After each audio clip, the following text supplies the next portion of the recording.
Mechanical engineering degree పూర్తి చేసి merchant నేవీలో మంచి కెరియర్ మొదలు పెట్టాలని అనుకుంటున్నారా? అయితే ఈ విశ్లేషణ ఖచ్చితంగా మీకోసమే. జిఎంఏ స్పాన్సర్షిప్ ద్వారా ఆ లక్ష్యాన్ని ఎలా చేరుకోవాలో ఇప్పుడు మనం వివరంగా చూద్దాం. సరే, మెకానికల్ ఇంజనీరింగ్ తర్వాత మెరైన్ ఇంజనీర్ అవ్వాలంటే ఎలా? దానికేదైనా దారి ఉందా? ఉందండి, ఒక స్పష్టమైన పక్కా దారి ఉంది. ఆ దారి ఏంటో ఇప్పుడు తెలుసుకుందాం. ఆ దారే గ్రాడ్యుయేట్ మరైన్ ఇంజనీరింగ్, అంటే జిఎంఈ స్పాన్సర్షిప్. ఇదొక 1 year స్పెషల్ కోర్స్ అన్నమాట. పెద్ద పెద్ద షిప్పింగ్ కంపెనీలే దీన్ని స్పాన్సర్ చేస్తాయి. ఈ కోర్స్ పూర్తి చేస్తే చాలు, నేరుగా షిప్లో జూనియర్ ఇంజనీర్గా ఉద్యోగం వచ్చేస్తుంది. దీని గురించి ఇంకాస్త లోతుగా చూద్దాం రండి. ఈ మొత్తం ప్రాసెస్ ఉంది కదా, దీన్ని ఒక రోడ్ మ్యాప్ లాగా ఊహించుకోవచ్చు. చూడటానికే పెద్ద లక్ష్యంలా కనిపించినా ఇలా చిన్న చిన్న స్టెప్స్గా విడగొట్టుకుంటే చాలా సులభమైపోతుంది. ఇదిగోండి, ఇదే ఆ పూర్తి రోడ్ మ్యాప్. మొదటి అడుగు నుండి చివరి వరకు. ఈ ప్రయాణంలో ప్రతి దశ గురించి ఇప్పుడు మనం ఒకటి తర్వాత ఒకటి వివరంగా మాట్లాడుకుందాం. అన్నింటికంటే మొదటి స్టెప్ అర్హత. అసలు మనం దీనికి అర్హులమా కాదా అని చెక్ చేసుకోవాలి. చాలా కంపెనీలకు కొన్ని ఖచ్చితమైన రూల్స్ ఉంటాయి. వాటిని దాటితేనే ముందుకు వెళ్ళగలం. ఇంకో చాలా ముఖ్యమైన విషయం, వయస్సు. సాధారణంగా 28 సంవత్సరాల లోపు ఉండాలి. కొన్ని కంపెనీలు కొంచెం అటు ఇటుగా సడలింపులిస్తాయి. అయినా అప్లై చేసే ముందు ఒకసారి చెక్ చేసుకోవడం మాత్రం చాలా ముఖ్యం. సరే, అర్హత ఉందని నిర్ధారించుకున్నాం. ఇక తర్వాత స్టెప్ సరైన ప్లానింగ్. అంటే ఏ కంపెనీలు ఈ స్పాన్సర్షిప్ ఇస్తున్నాయి, వాటికి సంబంధించిన ట్రైనింగ్ సెంటర్లు ఏంటి అని తెలుసుకోవడం. కెరియర్ని డిసైడ్ చేసే కీలకమైన అడుగు ఇది. ఇక్కడొక చాలా ముఖ్యమైన విషయం ఉంది, గమనించండి. కొన్ని పెద్ద కంపెనీలు, అంటే ఆంగ్లో ఈస్టర్న్ లాంటివి, వాళ్ల సొంత అకాడమీలోనే ట్రైనింగ్ ఇచ్చి వాళ్ల షిప్స్లోనే ఉద్యోగమిస్తాయి. కొన్ని కంపెనీలేమో మంచి ప్రైవేట్ కాలేజీలతో టైఅప్ అవుతాయి. ఈ రెండింటిలో ఏది ఎంచుకోవాలనేది కెరియర్ను మార్చేసే కీలకమైన నిర్ణయం.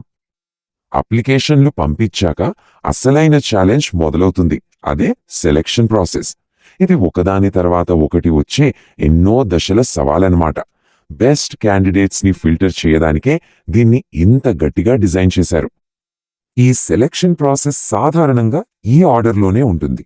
రాత పరీక్షతో మొదలవుతుంది, ఆ తర్వాత సైకోమెట్రిక్ టెస్ట్, ఇంటర్వ్యూలు, చివరిగా మెడికల్స్తో ముగుస్తుంది. గుర్తుంచుకోవాల్సిన విషయం ఏంటంటే, ఒక స్టేజ్ క్లియర్ చేస్తేనే నెక్స్ట్ స్టేజ్కు వెళ్ళగలం. చాలా మంది టెక్నికల్ నాలెడ్జ్ మీద ఎక్కువ ఫోకస్ పెడతారు, కానీ ఈ సైకోమెట్రిక్ టెస్ట్ చాలా ముఖ్యం. ఇది సబ్జెక్ట్ నాలెడ్జ్ని కాదు, సముద్రం మీద నెలల తరబడి ఒత్తిడిలో పనిచేయగల మానసిక స్థైర్యాన్ని పరీక్షిస్తుంది. టీంతో కలిసి పనిచేయడం, నిజాయితీగా ఉండడం లాంటివి ఇక్కడ చాలా అవసరం. సరే, ఇప్పుడు రాత పరీక్షలు, ఇంటర్వ్యూలలో గెలవాలంటే ఏ సబ్జెక్టులపై పట్టు సాధించాలో చూద్దాం. ఇంజనీరింగ్ సిలబస్ మొత్తం చదవాల్సిన పని లేదు. కొన్ని కీలకమైన సబ్జెక్టులపై దృష్టి పెడితే చాలు. ముఖ్యంగా ఈ కోర్ మెకానికల్ సబ్జెక్టులు ఉన్నాయి కదా, థర్మోడైనమిక్స్, ఐసీ ఇంజిన్లు, ఫ్లూయిడ్ మెకానిక్స్, వీటిపై గట్టిగా ఫోకస్ చేయాలి. జిఎంఈ ఎగ్జామ్స్లో ప్రశ్నలు ఎక్కువగా ఈ టాపిక్స్ నుంచే వస్తాయి. సో రివిజన్ అంతా వీటి చుట్టూ తిరిగేలా చూసుకోవాలి. టెక్నికల్ సబ్జెక్టులే కాదు, ఆప్టిట్యూడ్, రీజనింగ్ స్కిల్స్ కూడా టెస్ట్ చేస్తారు. ఎందుకంటే problem solving speed, logical thinking కూడా చాలా ముఖ్యం. టైం వర్క్, స్పీడ్, డిస్టెన్స్ లాంటి లెక్కలు, పజిల్స్ బాగా ప్రాక్టీస్ చేయాలి. అన్ని స్టేజ్లు దాటేశాం. ఇప్పుడు చివరి అడ్డంకి, ఫైనల్ బాస్ లాంటిది, ఇంటర్వ్యూ. ఇక్కడే మన టెక్నికల్ నాలెడ్జ్ని, ఈ ఫీల్డ్ మీద మనకున్న ప్యాషన్ని లోతుగా పరీక్షిస్తారు. మన భవిష్యత్తును డిసైడ్ చేసేది ఈ దశే.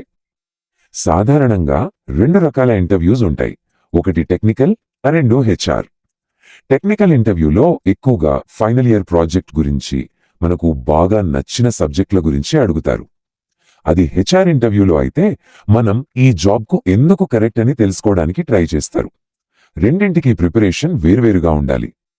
దాదాపు ప్రతి ఇంటర్వ్యూలో అడిగే ప్రశ్న ఇది, మెకానికల్ ఇంజనీరింగ్ తర్వాత మర్చెంట్ నేవీ ఎందుకు?